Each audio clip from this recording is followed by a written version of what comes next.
This is a 1998 Subaru Impreza 22B, and it is generally considered to be the ultimate high-performance Subaru. It was built in insanely small numbers with some incredibly special details, and it was never offered for sale in North America. But here I am in North America, and today I'm going to review this 22B. Before I get started, be sure to check out Cars and Bids, which is my new online car auction website for modern enthusiast cars. We're the best place to buy and sell anything cool from the 1980s and up, and we have some amazing stuff live being auctioned right now, like this, and this, and this, and this. So check out Cars and Bids, carsandbids.com, by clicking the link in the description below. I've borrowed this 22B from a viewer here in San Diego, and I'm going to start with a little overview. Now, the Subaru Impreza came out in 1992, and it was a popular compact car, and it soon became a successful rally car, earning many rally victories. To celebrate this success, Subaru came out with a high-performance version of the road car Impreza called the Impreza WRX. Soon after, Subaru made an even higher performance version called the STI, and there were various special editions here and there, but this was the ultimate special edition, the 22B, which was offered in 1998. Only 400 units were sold in Japan, plus a handful in other markets, and Subaru claims they sold out within a few hours of announcing that it would be going on sale. It was the ultimate Impreza for ultimate Subaru fans. The 22B was designed to commemorate Subaru's 40th anniversary and its continued rally success, and it had a lot of major changes compared to any other Impreza. For one thing, it has a wider body, so it looks a lot different, but it wasn't just that. It also had more power, better suspension, better brakes, bigger turbos, and an adjustable rear wing. Combine that with the insanely low production numbers and you have the ultimate Impreza. These days, really nice 22B models like this sell for huge money, over $100,000 or more for a 25-year-old Subaru, as the allure of collectible Japanese cars starts to grow. And today, I'm going to review this 22B and show you around the ultimate Impreza. First, I'm going to take you on a tour of it and show you all of its interesting quirks and features. Then I'm going to get it out on the road and drive it, and then I'll give it a Doug score.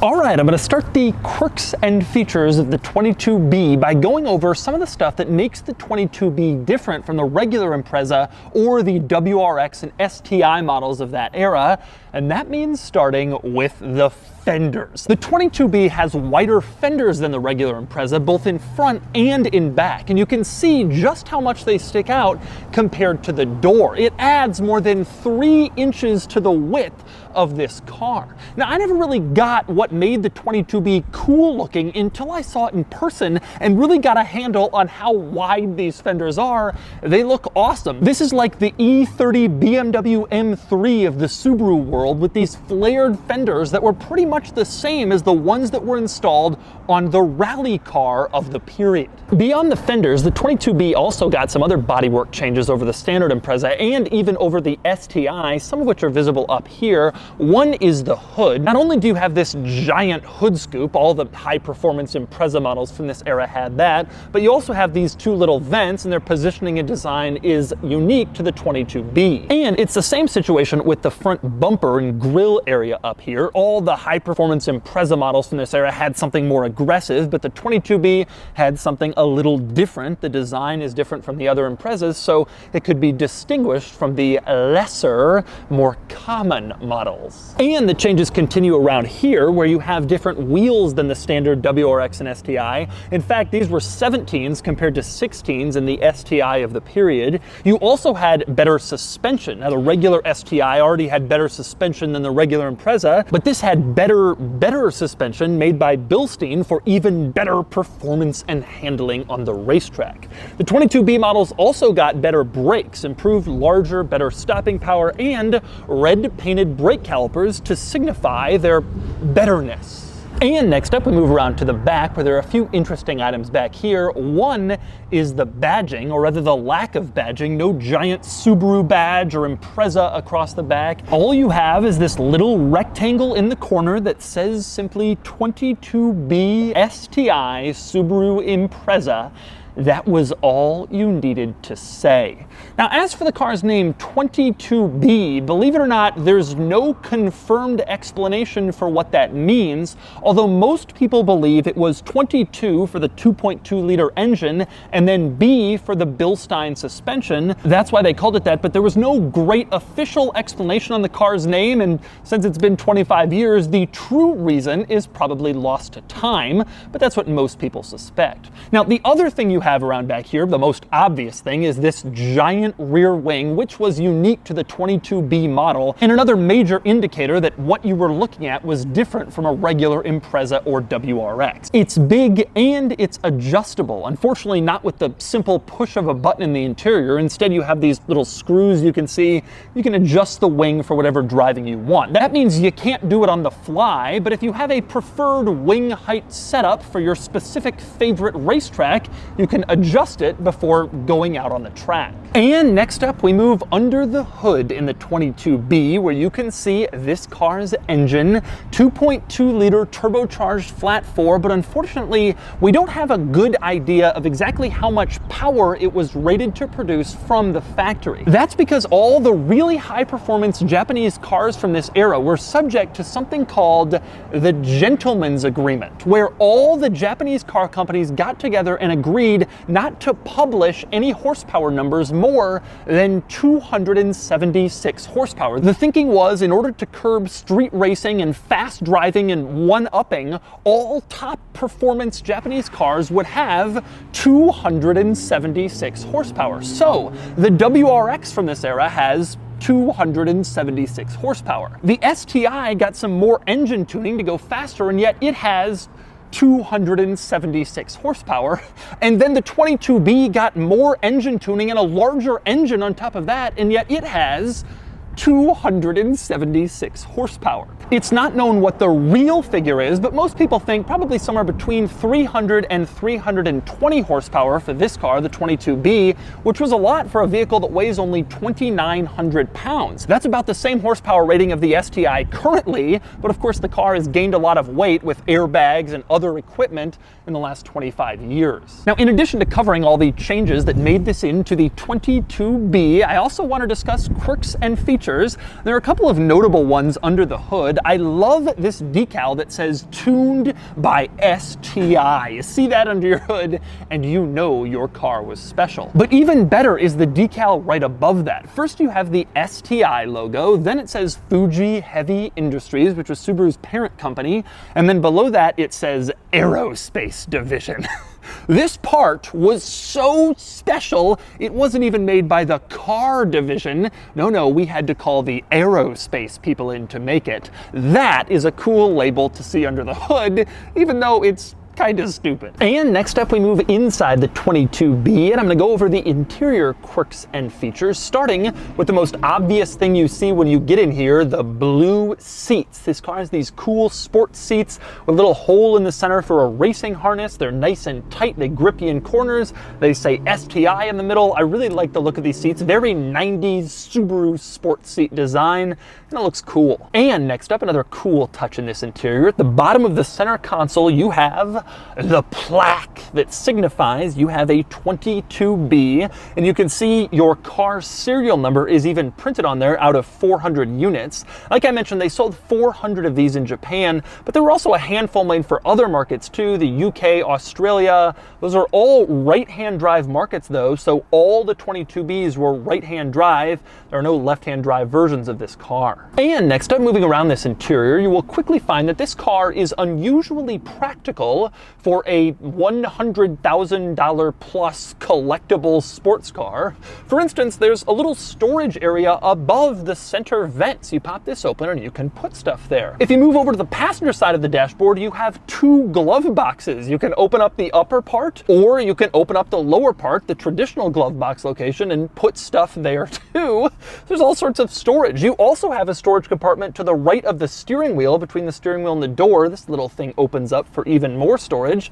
So there's a lot of different areas in here where you can stick stuff. In fact, this interior even has a cup holder in the center control stack. It pulls out, and you can see this is the world's most horrible cup holder. It's very flimsy, not very deep, but it's there for practicality. And it's worth noting, there's even a second cup holder. Open up the center console and you can push these little plastic pieces to the side and form another cup holder, so you can have multiple drinks being held in place as you drive around in your 22B. A nice practical collectible car. With that said, there are also some less practical things in here. For example, the clock is only visible to the driver. It's in the gauge cluster, and you can see it's very small and in the driver's line of sight, but not anywhere the passenger can see. Now, it's worth noting, if the passenger does want to know the time, they can look in the middle and see the infotainment screen, which is the only aftermarket part on this entire car. It's especially notable because the infotainment system thinks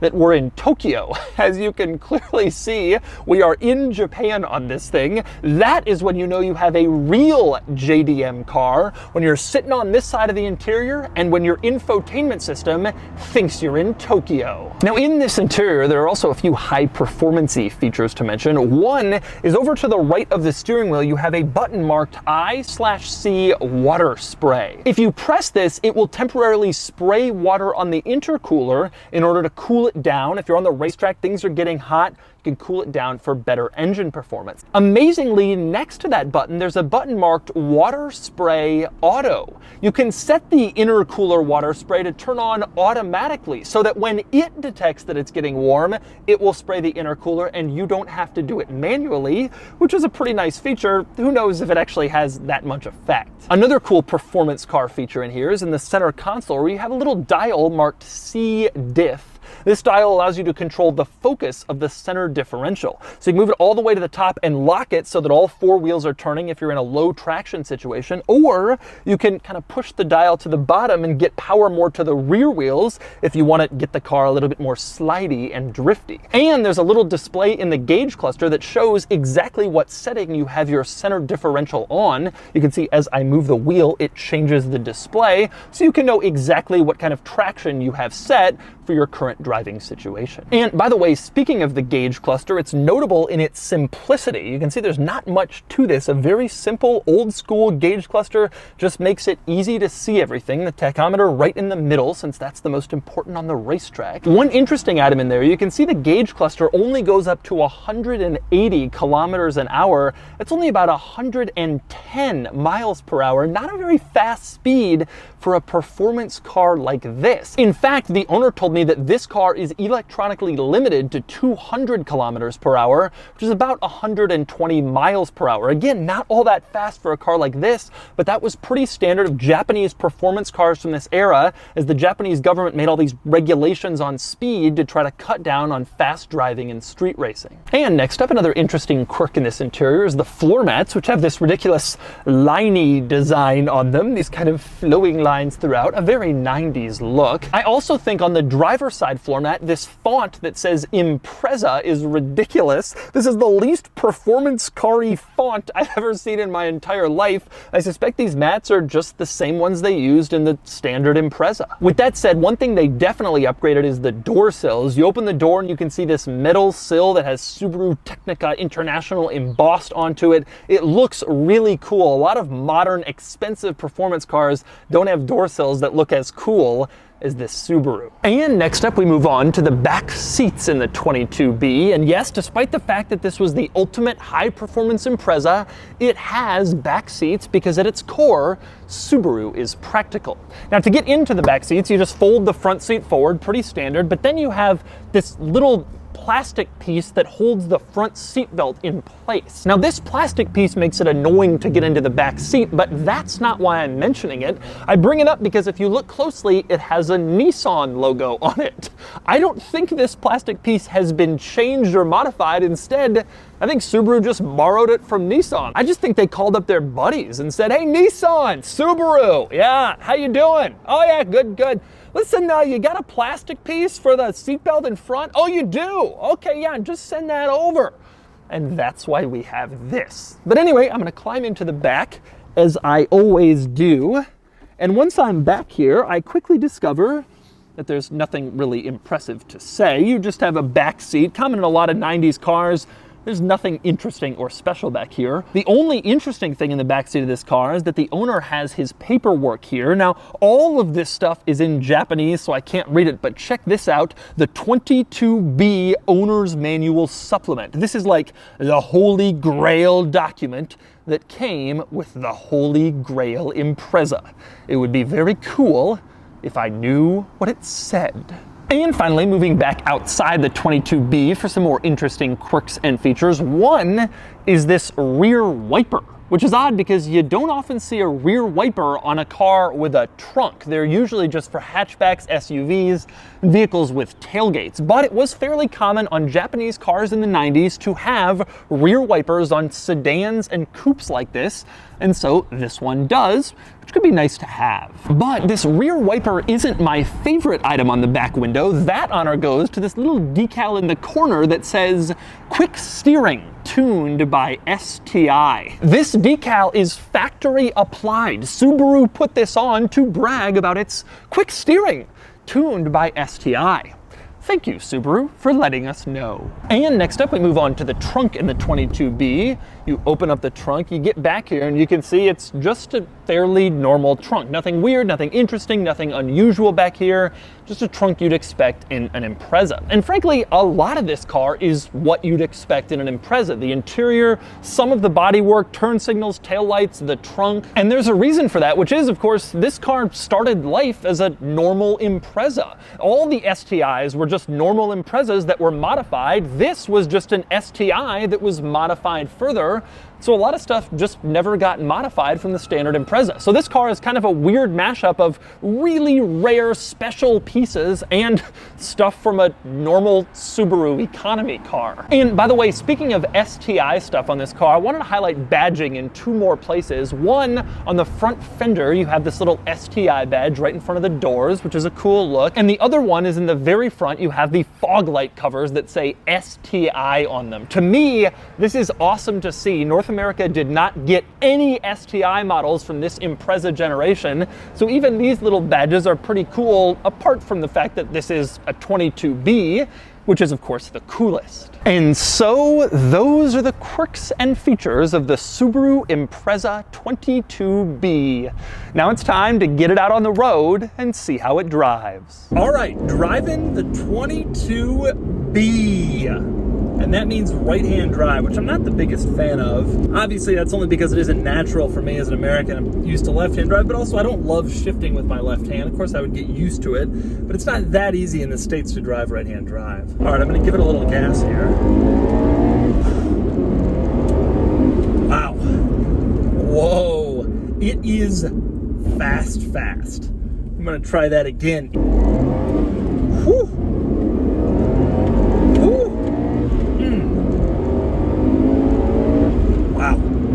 It is quick.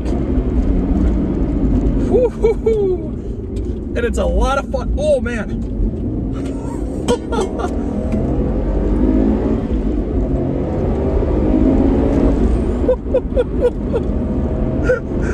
Whoa! Wow, okay. It's just eager and peppy, and that was a lot of fun. I just kind of did a highway on-ramp, didn't even really get going over the speed limit. I'm going 130 kilometers. That's not really that fast, 70, 75. But a couple things I noticed. One, it's quick. It feels really, really quick. And that's partly because it has about the same power as a modern STI, but it weighs a lot less and it's a lot peppier. You're lower to the ground, you have more window, you're less insulated, everything just feels like it's rushing at you a little bit more and a little bit faster. That's really cool. The other thing is this car just has immense grip. I feel like it's even grippier than my Ford GT. All-wheel drive, a short wheelbase will do that to you. You really have wheels at the corners in this car and the all-wheel drive, and whew, suspension's fantastic. This currently has 25,000 kilometers, so it really hasn't been driven much, and it is a blast to drive. On the highway too, surprisingly comfortable, surprisingly quiet, reasonably easy to use. I'm impressed with that. This car is surprisingly quick, very, very surprisingly so. I was not expecting it to feel this fast, but it does. Even in 5th gear, which is top gear for this car, it feels fast. Love how this drives. I just love how this drives. I'm absolutely obsessed, and I'm not like a Subaru guy, and I wasn't really expecting to like this all that much.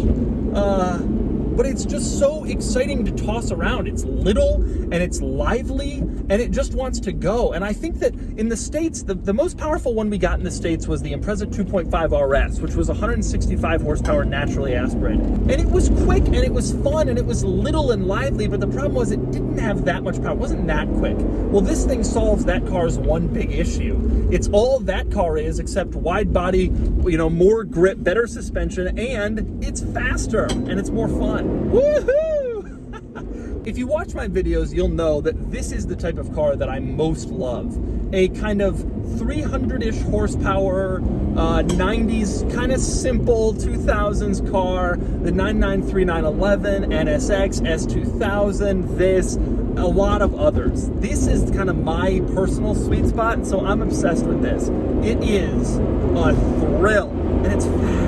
This car is fun and so lively and so peppy, and you just feel like it's smaller than modern cars, and which of course it is, and lower, and the sensation of speed is greater.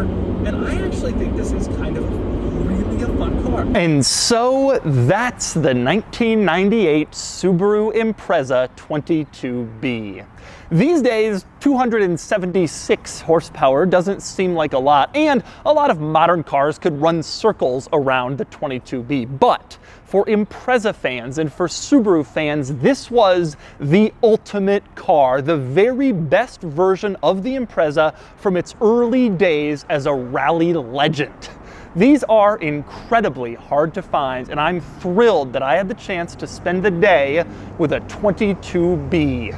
And now it's time to give this car a Doug score.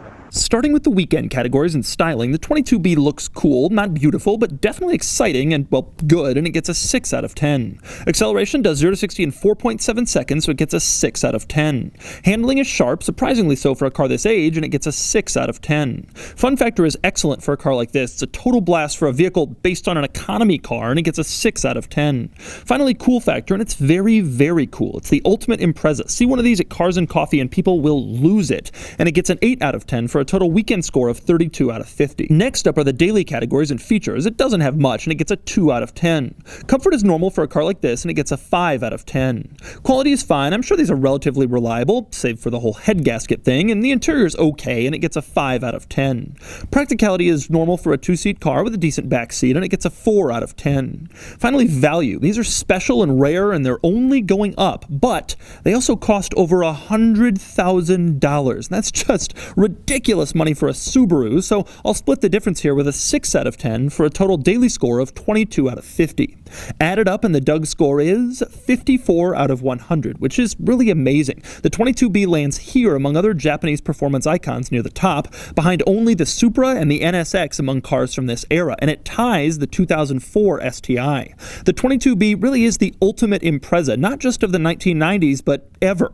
The new model is better for daily use and gets a higher overall score. It's more practical, higher tech, whatever, but the 22B is more fun, and I think it's the most thrilling Impreza ever made.